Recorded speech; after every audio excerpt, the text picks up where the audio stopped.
Today I want to discuss a topic that's extremely relevant, and it relates to sex, but specifically about polygamy.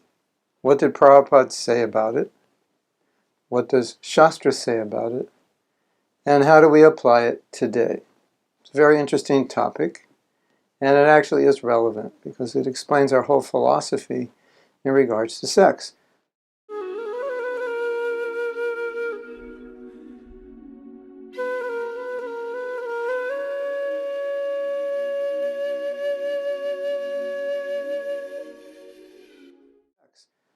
So Prabhupada explained that polygamy, at least according to Manu Samhita and in Vedic times, was allowed because there were more women than men, and women need protection.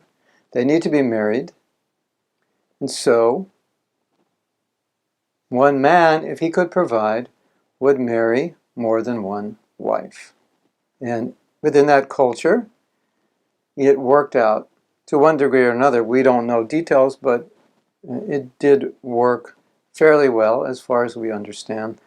Islam also allows this. And in the beginning of the movement, Prabhupada, for the same reason, said that yes, it's a good idea.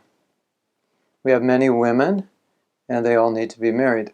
Also, Prabhupada explained that a man's sexual appetite is very large, and often he's not satisfied with one woman. So by having more than one wife, he satisfies his sexual appetite.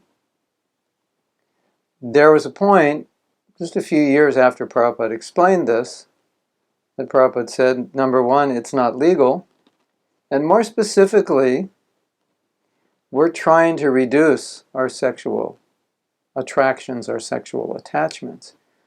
So he said, why should we allow a man to have more than one wife if the whole point is that we're trying to reduce our sexual attachments? So he said, no. It's not allowed, plus it's illegal, so we can't do it. So what do we understand from this? Well, I think the main point Prabhupada's making is that when you come to Krishna consciousness, the idea is to reduce the material fever, and the central point of the material fever is sex desire. And so Prabhupada many times said the more you progress, the more you lose interest in sex, so the more you become detached from sex, and that's how you understand how you're doing spiritually, how you're becoming detached, especially from sexual desire. So how do we apply that? How do we understand that within the context of our daily lives? Well, within the context of our daily lives, we're trying to live in a monogamous relationship if we're married, or be chaste if we're not married, and we're trying to minimize the effects that this sex-crazed culture has on us. And we're trying to become more detached from the body, because the more attached we are to the body, the more we want the body to look good, and then the more we interact with the opposite sex in trying to attract them. So we're trying to become free from all that, and as you well know, society today is so crazy about sex. It dominates the social scene, dominates the media, dominates advertising, dominates high schools, dominates college. It's just been let loose.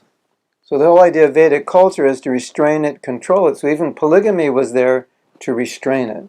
And so tomorrow I want to talk about prostitution and how that relates to this point. And these are all very interesting points because it helps us better understand the context of Vedic culture and how it is trying to preserve the chastity of men and women, which then guarantees more or less the stability of society. Hare Krishna. If you like this video, you can subscribe below. Also, I'd really appreciate it if you share this video with others, if you comment on it, if you like it, do whatever you have to click to share it, because I think a lot of devotees would appreciate getting these videos. I try to take our philosophy and put it in a practical way so we know how to apply it in daily activity. And this is one of the services I do, and I want to reach as many devotees as possible. If you can help me, I'd appreciate it so much. Thank you.